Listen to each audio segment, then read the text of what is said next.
Domnul, e un mare privilegiu să fim în casa Lui și am vrea să ascultăm cuvântul Domnului.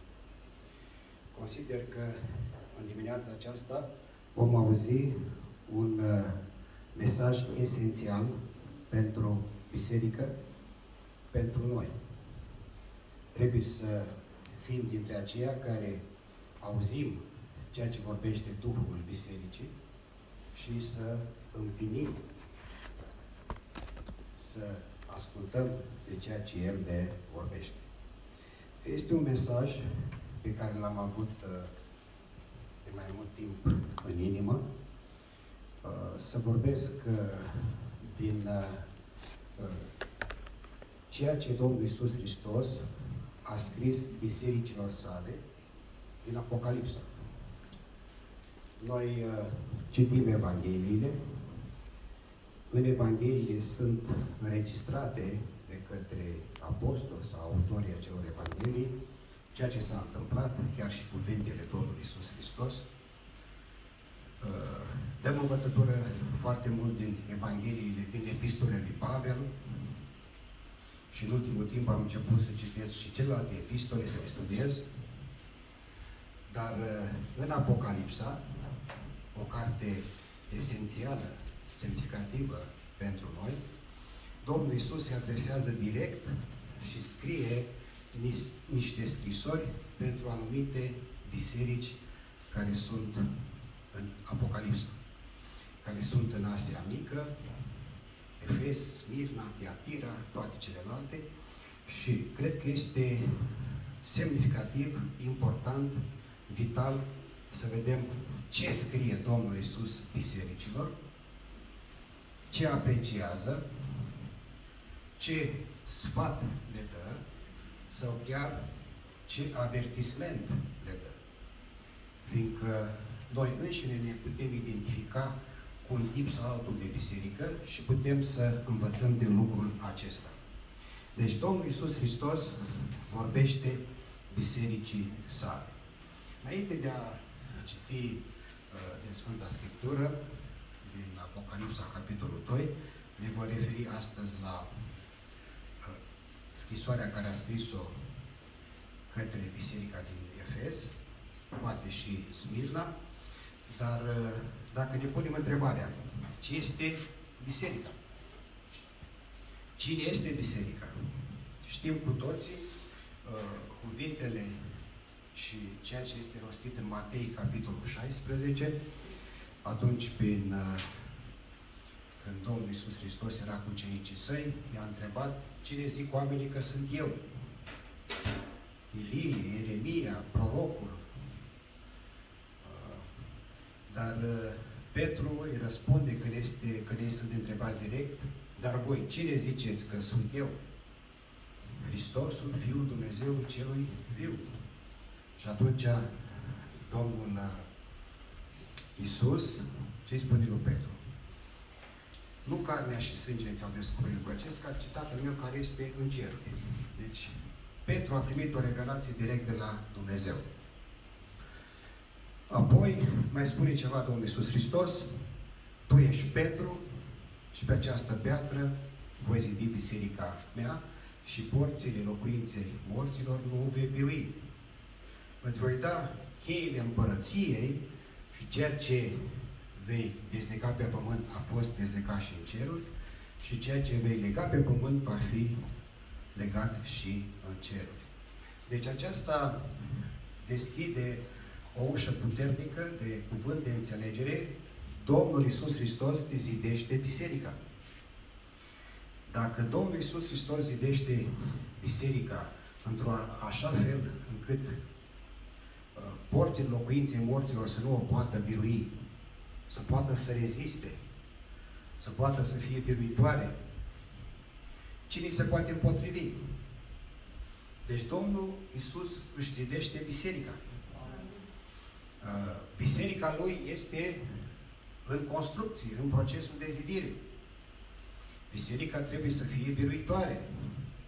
Apoi, dacă mai citim alte versete, de exemplu Romani, capitolul 12, versetul 4 și 5, Spune așa, căci după cum într-un trup avem mai multe mădulare și mădularele n-au toate aceeași slujbă, tot așa și voi, care sunteți mulți, alcătuiți un singur trup în Hristos, dar fiecare în parte, suntem mădularii unii altora.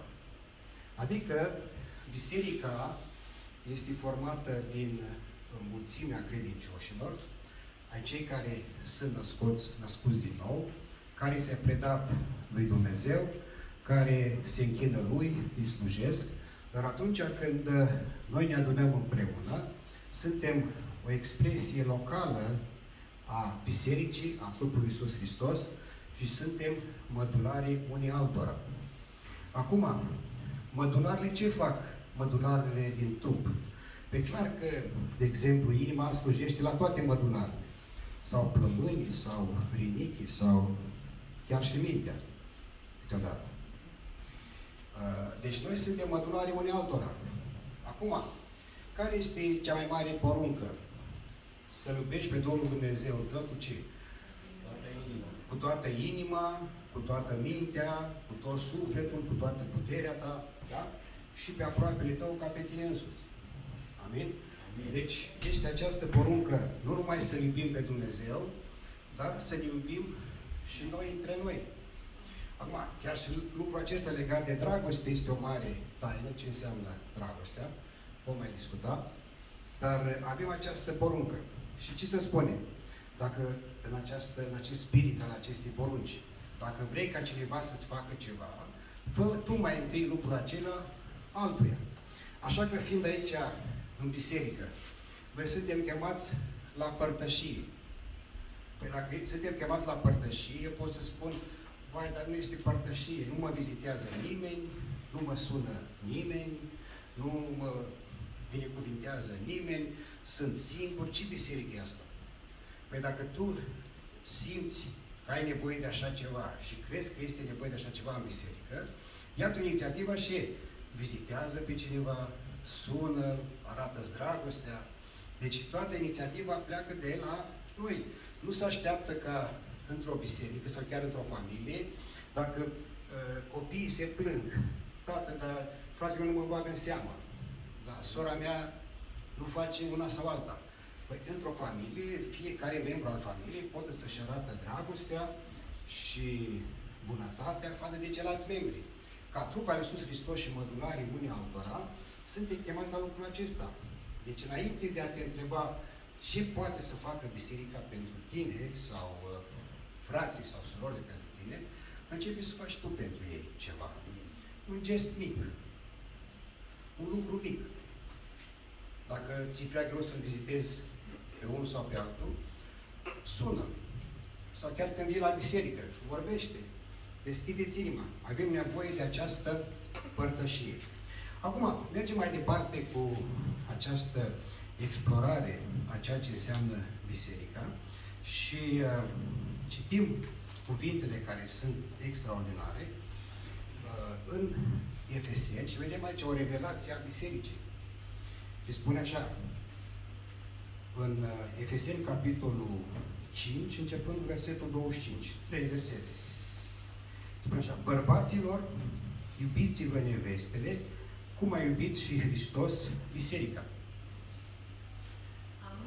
Amin. Amin. Deci, Hristos cât de mult a iubit biserica? S-a jertfit pentru ea. Acum, nu vreau să-i răspund sorele în spate. Nu spun altfel, nu vreau să-i răspund.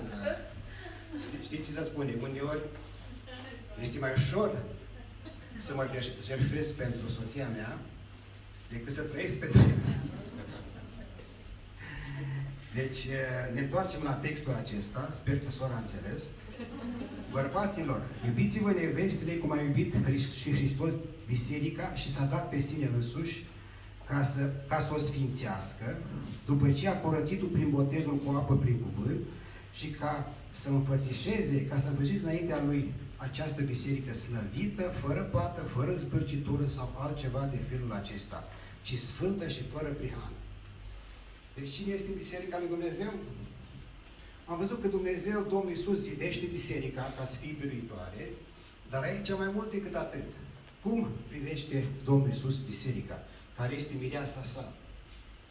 Spune că ca să o sfințească, deci Domnul Iisus sfințește biserica, după ce a curățit-o prin botezul cu apă, prin cuvânt, ca să înfățișeze înaintea Lui această biserică slăvită, fără pată, fără zbârcitură sau altceva de felul acesta, ci sfântă și fără prihană. Păi dacă Domnul Iisus Hristos sfințește biserica, zidește biserica, ca să fie cum? Slăvită, fără zbârcitură sau altce felul acesta, ci sfântă și fără prihană, dacă așa lucrează Domnul Iisus și așa vrea El ca să o prezinte ca mireasa sa înaintea Tatălui, cum este biserica?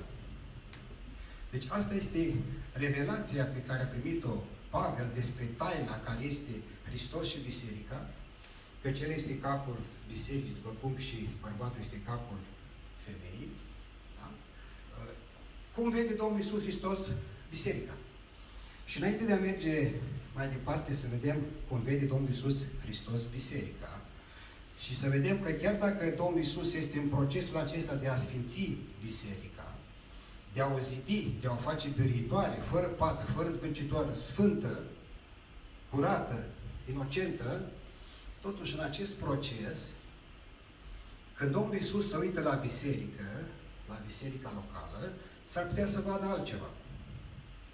Și atunci, ceea ce vede Domnul Iisus în biserică, ce face El? Nu ascunde, ci El spune pe de-a dreptul. Și o să vedem ce vorbește Domnul Iisus Hristos bisericii și bisericilor sale.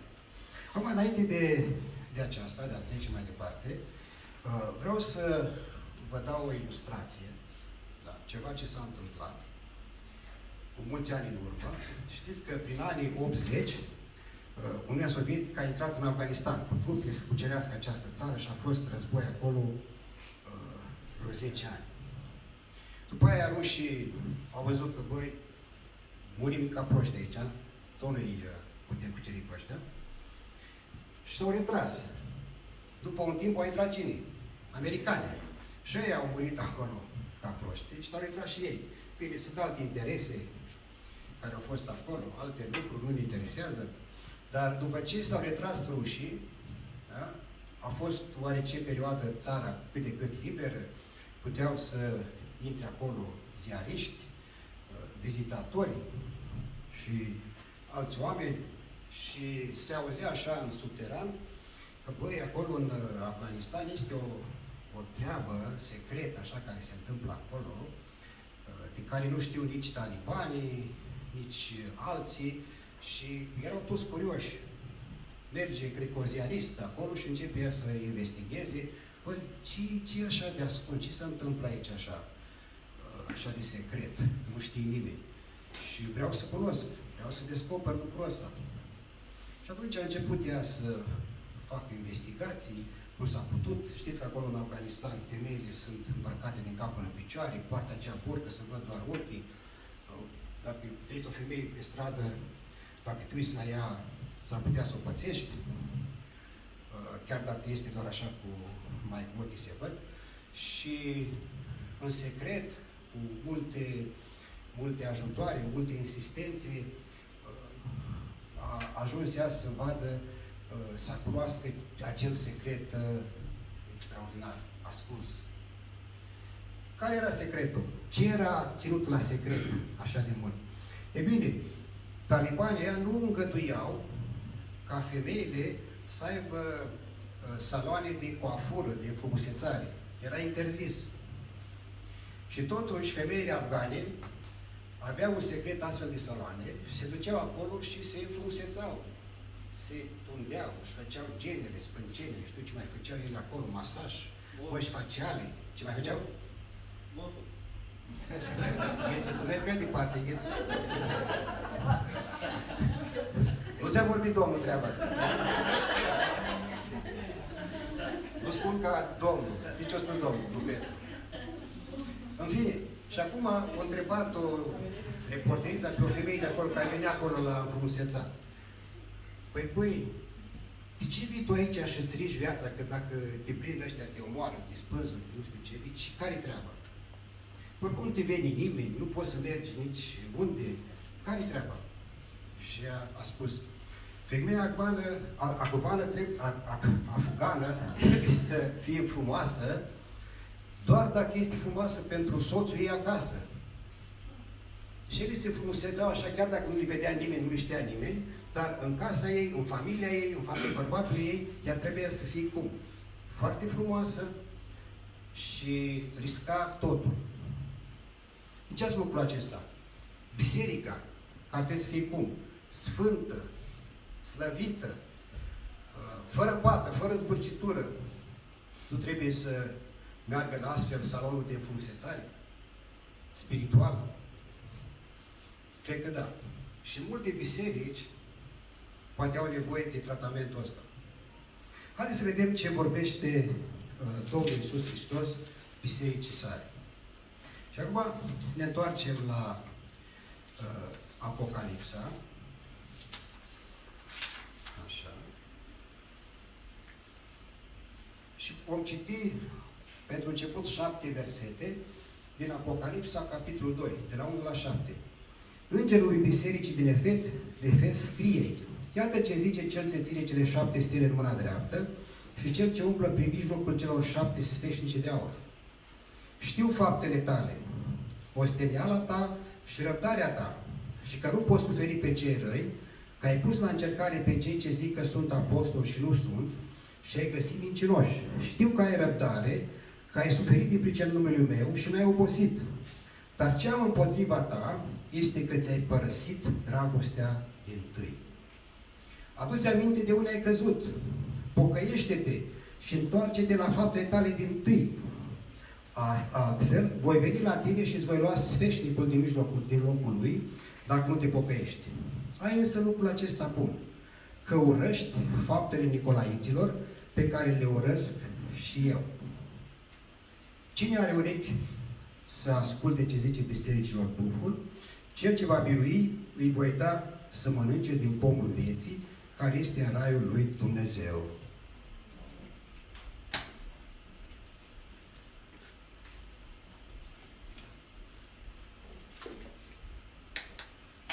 Bine să filmează. Bun, am citit acest pasaj, ne vom întoarce la el, însă, înainte de asta, vreau să prezentăm puțin o introducere la aceste mesaje către cele 7 biserici. Deci, la acel Apocalipsa erau aceste 7 biserici în Asia Mică, pe o rută circulară, prin care treceau drumuri comerciale, era în secolul I și Ioan, probabil, apostolul Ioan, probabil că le predica în aceste biserici. Efes, Smirna, Pergam, Tiatira, Sardes, Filadelfia și Laodicea. E bine, situația acestor biserici în mare măsură este tragică. Din cele 7, numai 2 primesc aprecierea și recunoașterea Domnului Iisus Hristos. Celelalte sunt într-o situație precară. Dacă nu se pocăiesc, unele chiar pot să fie închise sau să se piardă. Și Domnul Iisus le arată și lucruri bune și lucruri rele. Ei bine, dacă le luăm așa și cum le-am citit, cum sunt ele scrise de la 1 la 7, prima biserică și ultima, 1 și 7, Efes și Laodicea, sunt biserici în mare pericol. Este ceva cu adevărat rău în mijlocul lor și dacă ele nu se pocăiesc, vor fi îndepărtate. Sfeșnicul va fi luat de la locul lui. 2 și 6, deci biserica a 2-a și a 6-a, adică Smirna și Filadelfia, sunt biserici mărețe, în condiții foarte, foarte bune, nu sunt deloc criticate. Domnul nu vine cu nimic împotriva lor.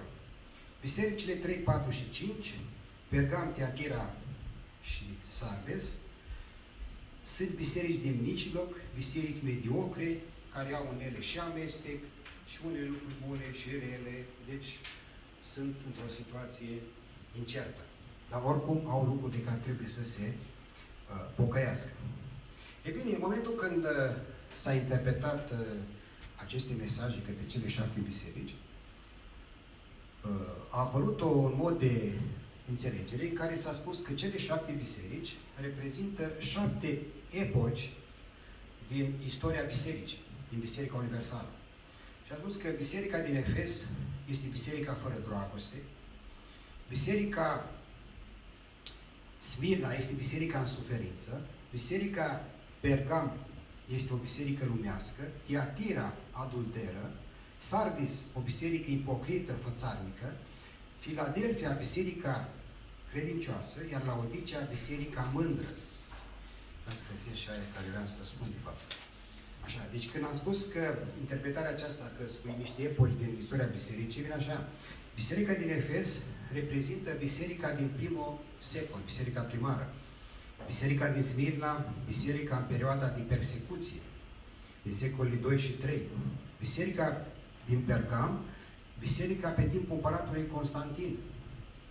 Teatira, Evul Mediu, cam nasol Evul Mediu. Sardis, Reforma. Filadelfia, mișcarea misionară modernă începând cu secolul XVIII, iar Laodicea, biserica din secolii 20 și 21.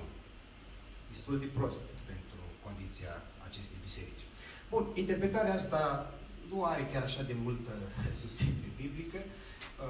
Cel mai important lucru este să înțelegem că aceste biserici reprezintă 7 tipuri de biserici care se pot găsi în orice perioadă. În timpul acesta sunt biserici de toate aceste tipuri. Noi putem fi o biserică de tipul uneia dintre acestea 7 sau chiar poate să fie o combinație între ele. Dar ceea ce este important, că sunt lucruri pe care Dumnezeu le apreciază, Domnul le apreciază la biserică, și lucruri pentru care biserica este cum? Criticată. Lucruri care trebuie să ce? Îndreptate, de care biserica trebuie să se pocăiască. Acum, până o să discutăm acest pasaj citit, trebuie să vedem cum a pornit totul. Și vom citi doar din Apocalipsa, capitolul 1.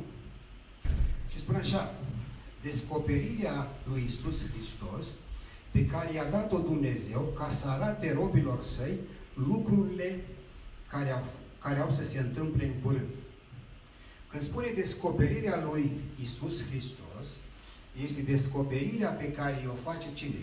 Dumnezeu Tatăl, și o dă Domnul Iisus Hristos, care cine este? Capul bisericii, ca să o arate robilor săi. Fiindcă sunt lucruri care o să se întâmple când? În curând. Deci lucrul acesta era valabil pentru ei. Cât mai mult este valabil pentru noi. Că sunt lucruri care stau gata să se întâmple. Deci, în Fapte, capitolul 1, versetul 6 și 7, deci în Fapte, capitolul 1, Domnul Iisus arată apostolilor, ucenicilor și le spune să stea în Ierusalim, căci vor primi ce? O putere când va veni Duhul Sfânt peste ei, ca să fie martori. Unde? Ierusalim, Iudeea, Samaria și până la marginile pământului. Amin? Amin? Și atunci ei ce întreabă? Doamne, când vei așeza din nou împărăția lui Israel? Și ce a spus Domnul? Nu-i treaba voastră. Să știți vremurile și soroacele.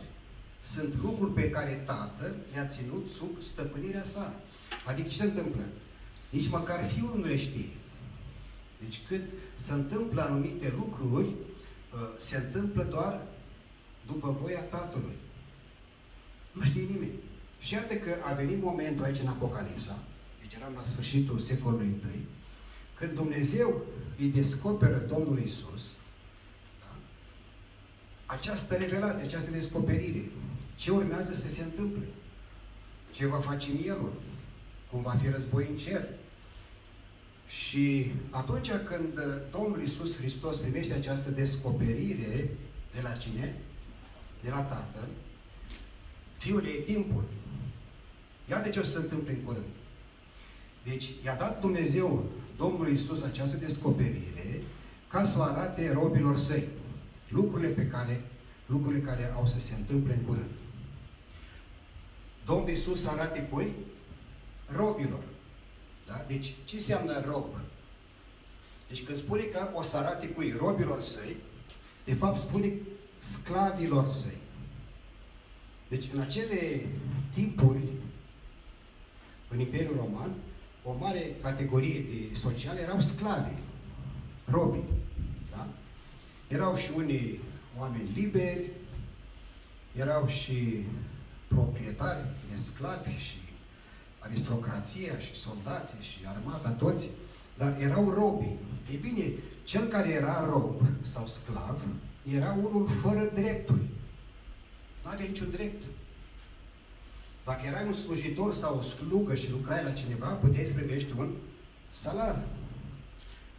Puteai să primești plata pe o zi de muncă, dacă veneai la secerișul lui. Dar robul nu primea nimic.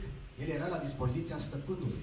Robul era fără nume, fără proprietate, fără posteritate, nu avea urmași. Cui descopere Domnul Iisus această revelație, această descoperire? Robilor săi. Deci dacă tu nu ești în casa Domnului ca un rob, care ai renunțat la ce? La drepturile tale, la proprietatea ta, numele tău, deci tu ești complet vândut Domnului tău. Și atunci când tu te bucuri doar să fii în casa Lui, și asta spune, Doamne, doresc să fiu în casa Ta tot timpul, să mă bucur de frumusețea Ta. Asta înseamnă că acel rob, acel sclav, fericirea lui supremă este ce? Să fie în casa stăpânului, să slujească și el știe că stăpânul îi poartă de grijă. Nu vine cu pretenții că am prea mult, prea puțin, că sunt îmbrăcat bine sau nu, că am mașină sau nu. El se bucură că este doar în casa Domnului.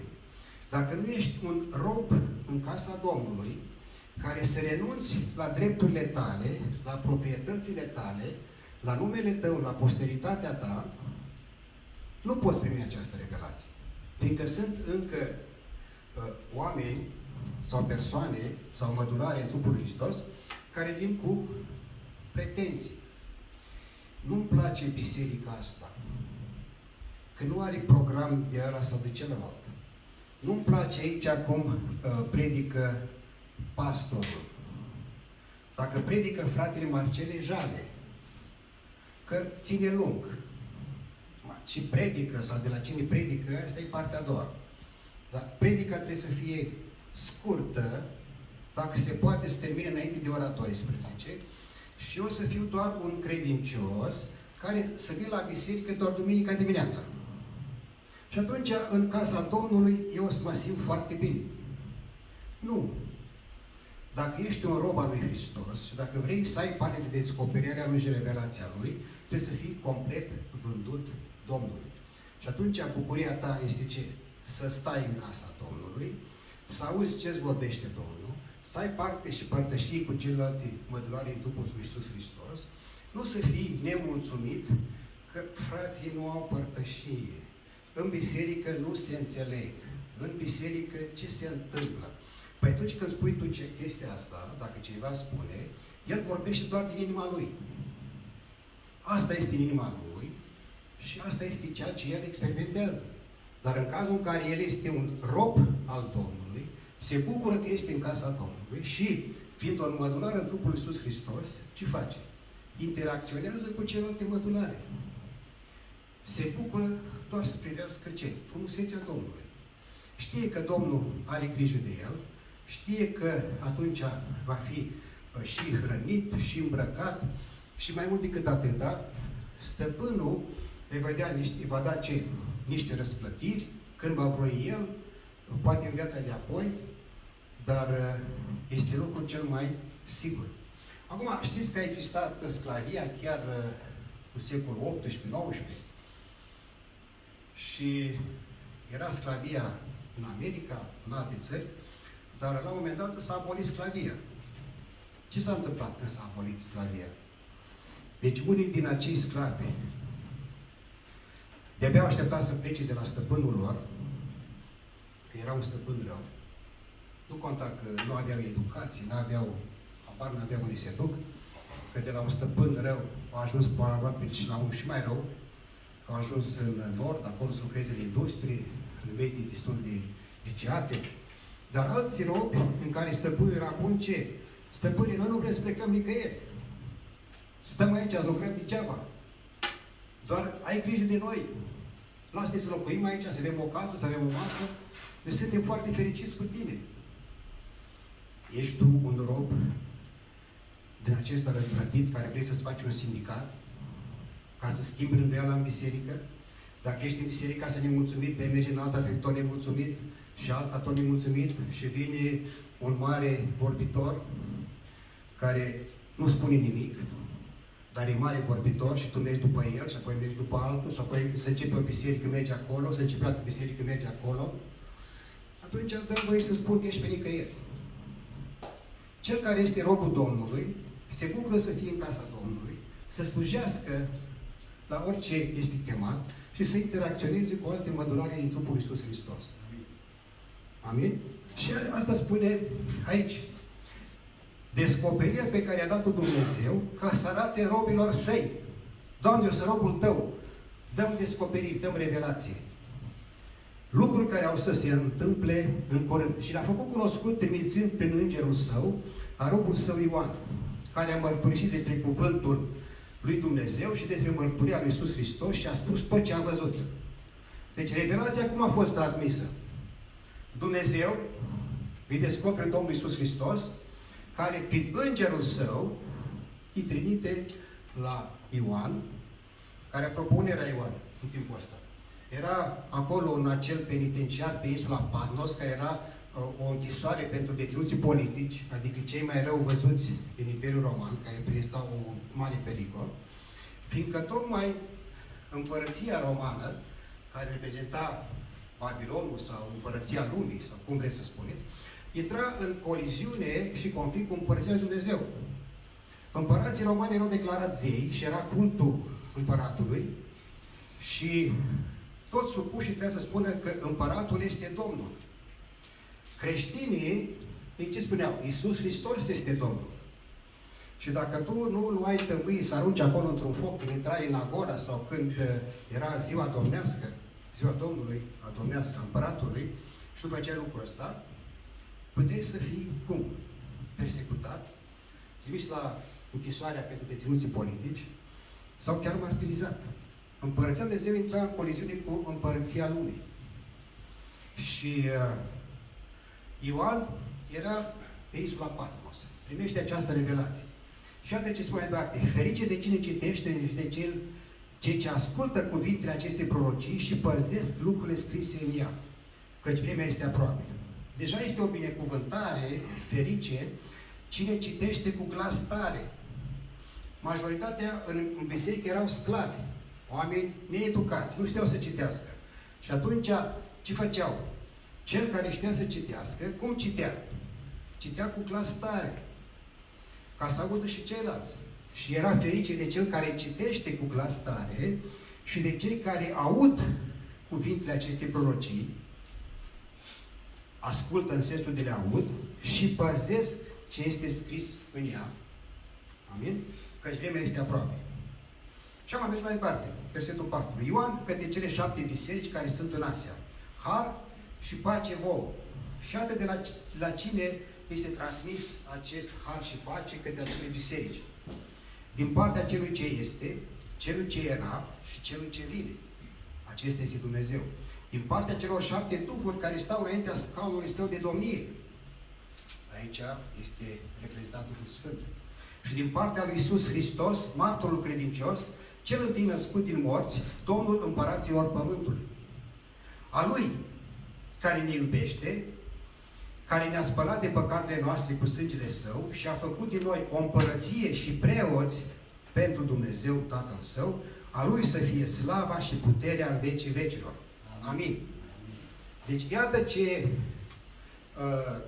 Trinitate puternică se adresează bisericilor.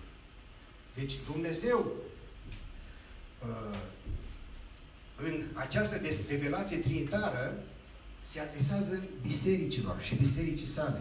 Deci este ce? O mare autoritate Este ceva de ce noi trebuie să ținem seama și ca niște robi din casa Lui să beneficiem de această descoperire. Și mai departe, iată că El vine pe nori și orice ochi îl va vedea și cei ce l-au străpus și toate semințiile pământului se vor poci din pricina Lui. Da, amin. Fiindcă El va veni să judece atât vii cât și morții. Eu sunt Alfa și Omega, începutul și sfârșitul, zice Domnul Dumnezeu. Cel ce este, Cel ce era și Cel ce vine, Cel atotputernic. Domnul Dumnezeu este fără început, fără sfârșit. Este un Dumnezeu veșnic. El trăiește în afara timpului, în veșnicie. Atotputernic, atotștiutor, atotprezent. Deci are niște atribute care nu se pot asocia cu noi. Le are doar El. Și El vorbește aici. De aici mai departe. Eu, versetul 9, eu, Ioan, fratele vostru, deci Ioan se consideră un frate cu cei care urmează să primească scrisorile, care sunt părtași cu voi. La ce era fratele Ioan părtaș, apostolul Ioan, care era cam la 90 de ani, era ultimul dintre apostoli care rămăsese în viață, singurul care a murit din moarte naturală. Părtași la ce? La necaz, la împărăție și la răbdarea în Iisus Hristos. Asta e chemarea bisericii. Deci dacă biserica își face treaba ei, să fie lumină, să mărturisească despre Cuvântul lui Dumnezeu și despre mărturia lui Iisus Hristos, va avea parte de ce? Necaz și trebuie să fim implicați în împărăție, adică înaintarea împărăției și perseverență, răbdare. Mă aflam în ostrovul care se cheamă Patmos din pricina cuvântului lui Dumnezeu și din pricina mărturiei lui Iisus Hristos. Și acum versetul 10. În ziua Domnului erau în Duhul. E bine, prima întrebare, fără să primesc răspuns, nu aștept să dați răspuns. În ziua Domnului erau în Duhul. Poți să fii în Duhul așa în orice zi, oricând? Părerea mea că nu. Nu poți să fii în Duhul oricând și oricum. Este o cale. Și dacă Domnul se îndură să ajungi în Duhul, atunci vei avea parte de răbiri sufletești, descoperiri, de revelații. Și iată ce spune Pavel. Spune că am cunoscut un om care a fost răpit până unde? Până la al treilea cer. Da? Ei, acest om, noi credem că a fost chiar Pavel.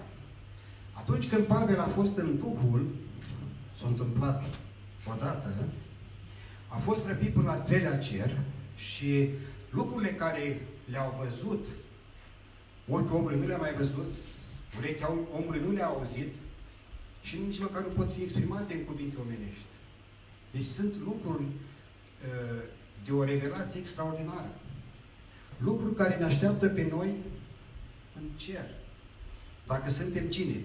Dacă suntem robii Lui, care stăm în casa Domnului, ca să ne bucurăm de frumusețea Domnului.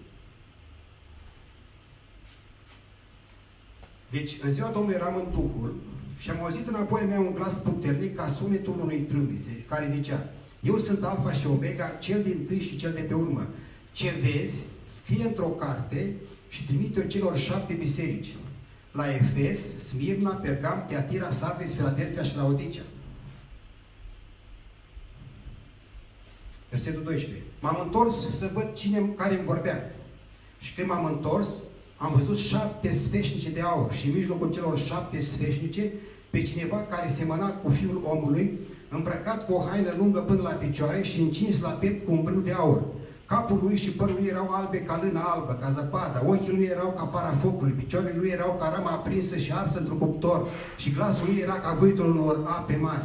În mâna dreaptă ținea 7 stele, din gura lui ieșea o sabie ascuțită cu 2 tăișuri și fața lui era ca soarele când strălucește în toată puterea lui.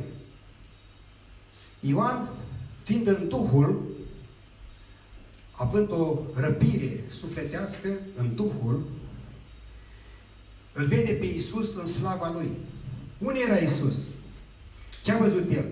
7 sfeșnice de aur. Cine erau cele 7 sfeșnice? 7 biserici. Pe cineva în mijlocul celor 7 sfeșnice. Pe cine? Cineva care semăna cu Fiul omului. Se referă profetic, așa cum s-a întâmplat și în Vechiul Testament, la Domnul Iisus Hristos. Deci Domnul Iisus Hristos unde este? Chiar în poziția Lui de slavă. În mijlocul sfeșnicilor. În mijlocul bisericii. Haideți mai departe ce mai spune aici. Când l-am văzut, am căzut la picioarele Lui ca mort. Doamne, noi vrem să fim în prezența Ta. Vrem prezența Ta, Doamne.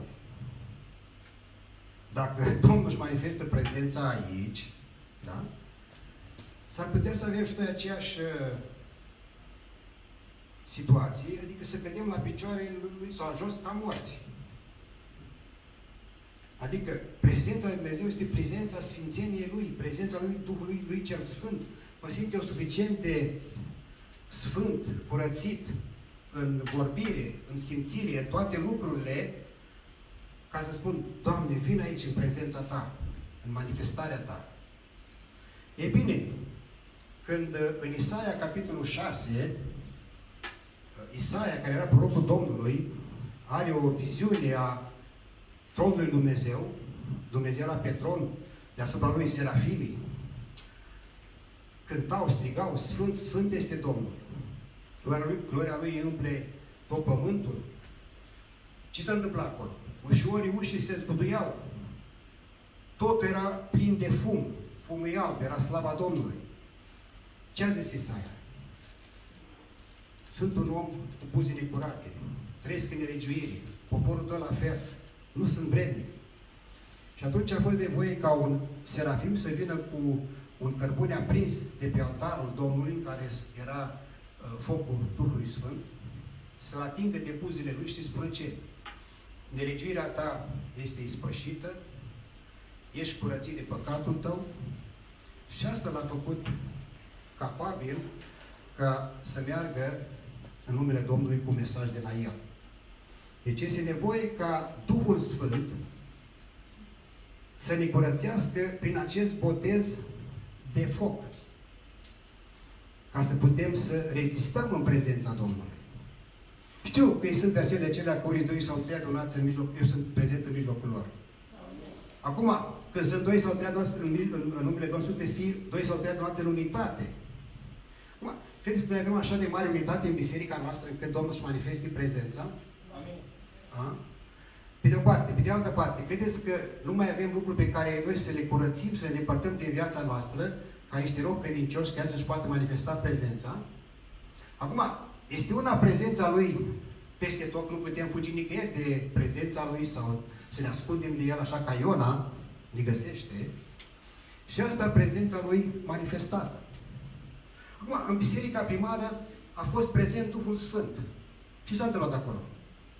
Anania și Safira au căzut jos la pământ cum? Morți. Crezi, dacă Duhul Sfânt ar fi prezent în mijlocul nostru în asemenea măsură ca pe timpul bisericii primare, am scăpat toți cu viață? Nu avem lucruri de care ne este rușine că le-am spus, sau de care fapte de care trebuie să ne pocăim, sau să ne dedicăm Domnului ca niște robi vrednici, credincioși, care face lucrarea stăpânului nostru, încât să ne bucurăm de prezența Lui? Nu vă dau eu răspuns, ci își poate răspunde fiecare. Dar atunci când Ioan, datorită mărturiei, era în acest penitenciar de deținuți politici, fiindcă intra în coliziune cu împărăția romană, când a fost în prezența Domnului, fiind răpit în Duhul, a căzut la pământ ca mort. El și-a pus mâna dreaptă peste mine și a zis, ce a zis Domnul Iisus? Nu te teme. Deci dacă vrem să intrăm în prezența Domnului sau dacă vrem să facem lucrarea Domnului, nu trebuie să ne temem. Care credeți că este opusul credinței? Printre altele, opusul credinței este și teama, frica. Fiindcă împărăția Lui Dumnezeu se lucrează prin credință, iar împărăția întunericului, diavolul lucrează prin frică. Și dacă tu te lași copleșit de frică la amenințările lui sau atacurile lui sau ispitele lui, e caz victimă. Nu te teme. Eu sunt cel dintâi și cel de pe urmă, cel viu, am fost mort și iată că sunt viu în vecii vecilor. Eu țin cheii morții și ale locuinței morților. Scrie, îi poruncește. Lucrurile pe care le-ai văzut, lucrurile care sunt, și ne descoperă Domnul Hristos lucrurile care sunt în biserici. Acum, dacă Iisus Hristos și-a scris acum niște epistole către bisericile de acum, biserica din Suceava, din Botoșani, din București, din ce oraș vreți voi, ar fi oare aceste scrisori diferite de cele 7? Ar fi mai rele sau mai bune? Acum, pe timpul ăla putea să spună biserica din Efes, sau din Smirna, sau din Tiatira. Acum, care e biserica din Suceava? Și măcar lucrul ăsta nu poți să spui. Nu poți pe biserica din Suceava, care este? Că sunt atâtea biserici, cu atâtea coloraturi și tente și lucruri. Lucrurile care sunt, vom vedea, și cele care o să fie după ele. Taina celor 7 stele pe care le-ai văzut în mâna dreaptă a mea și a celor 7 steși de aur și cele 7 stele sunt îngerii celor 7 biserici. Deci, atenție! Fiecare biserică ce are? Un înger. Ce sunt îngerii? Duhuri slujitoare, trimiși să-i ajute pe cei care urmează pe Dumnezeu, cei care sunt robi, cei care sunt slujitori lui Dumnezeu. Cele 7 sfeșnice sunt 7 biserici. Domnul Iisus umblă în mijlocul bisericilor. Și ne întoarcem la mesajul nostru. Mai avem timp? Până la ce oră? 1. Asta e ținta, ora 1. Uite, o roabă a Domnului se bucură. Deci, soră dragă, am glumit, o să termin la 12. Dar reacția ta mă pune pe gânduri. Da? Imediat ai deschis gura. Acum, dacă eu predic până la 1, Domnul spune, predic până la 1, vezi ce rămâne aici. Păi, poți să predici toată biserica, nu vă țin de mână ca să nu plecați, da? Sau să văd cei care rămân, spune, băi, dacă rămâi în biserică până de seara, atunci Domnul o să lucreze ceva extraordinar. Dar chestia asta Domnul nu o să spună de la început. O să întâmple la sfârșit. Da? Bun, mulțumesc, Ligia. You made the point. Deci, Îngerul Bisericii de Efes scrie. Și mulți teologi, interpreți, spun că Îngerul Bisericii este pastorul Bisericii. Nu. Îngerul Bisericii este Îngerul Bisericii. Da? Deci, peste tot în cartea Apocalipsă, îngerii sunt îngeri. Pe timpul ăla nici măcar nu erau pastori în biserică în modul în care este astăzi. Deci, pe timpul acela, biserica era independentă, adică erau autonome unele biserici de altele. Da? Era ceata prezbiterilor care conduceau biserica, deci cei conduceau biserica, și într-o situație sau alta, unul sau altul din prezbiteri avea întâietate. Dar mesajul acesta este scris Îngerului Bisericii. Păi ia să vedem, să gândim. Unde era Ioan? În Patmos. Pentru ce delict? Deținut politic. Că Împărăția Lui Dumnezeu intra în conflict cu Împărăția Romană a lumii. Vă putea să spune el la gardienia de acolo, domnule ostaș, legionar, uite, eu am scris din partea Domnului niște scrisori, du-te tu și du-le, sau uite, hai să le punem la poștă, le punem timbrele, sau nu era pe atunci e-mail, nu? Și le trimit așa. Ci Ioan a scris acele scrisori, asta cred eu, și s-a prezentat îngerul, a luat scrisoarea și a dus-o la Efes sau la Smirna sau la Tiatira. Deci, și în Vechiul Testament și în Noul Testament, îngerii își fac lucrarea lor. În biserica primară, chiar la început, li s-au arătat apostoli, le-a spus ce să facă, a ridicat piatra de pe mormânt, au intrat în temnițe și a deschis ușile temniților. S-au întâmplat tot felul de lucruri minunate, fiindcă Dumnezeu lucrează, a lucrat și lucrează prin îngeri. Faptul că noi nu avem o mărturie nu înseamnă că nu se lucrează și acum, dar se poate întâmpla să fi avut parte de slujirea îngerilor și nu ne-am dat seama. Dar spune Îngerul Bisericii din Efes, scrie: Iată ce zice cel ce ține cele 7 stele în mâna dreaptă și cel ce umblă în mijlocul celor 7 stele și ce de aur. Deci, destinatarul cine este? Îngerul bisericii. Cine vorbește aceste lucruri? Domnul Iisus Hristos. Cum se prezintă El? El ține cele 7 stele în mâna dreaptă, de cei 7 îngeri care stau la dispoziția Lui, care îngerii acelor biserici îl informează pe Domnul Iisus Hristos de starea lor. Și Domnul umblă în mijlocul sfeșnicilor. Domnul Iisus. Și cum începe acest mesaj din partea Domnului? Deci când scrie Pavel despre romani, spune așa: credința voastră e vestită în toată lumea. La alte biserici le scrie la fel alte lucruri. Dragostea dintre voi, alte lucruri. Noi acceptăm ce? Cum suntem mântuiți noi? Prin credință, nu prin fapte. Prin credință, nu prin fapte. Nu vorbesc despre fapte ca încurcat. Ei, când Domnul se uită la bisericile sale, ce spune? Știu faptele tale. Nu a spus știu credința ta, știu nădejdea ta, știu faptele tale. Știu faptele tale, adică ce? Osteneala ta și răbdarea ta. Deci Domnul Iisus Hristos apreciază faptele. Au importanță pentru El. Fiindcă dacă noi credem, credința noastră se arată în fapte. Aceste fapte ce sunt? Acțiunile noastre, lucrările noastre, faptele noastre, deci toate lucrurile care le facem noi înaintea Domnului, este ce?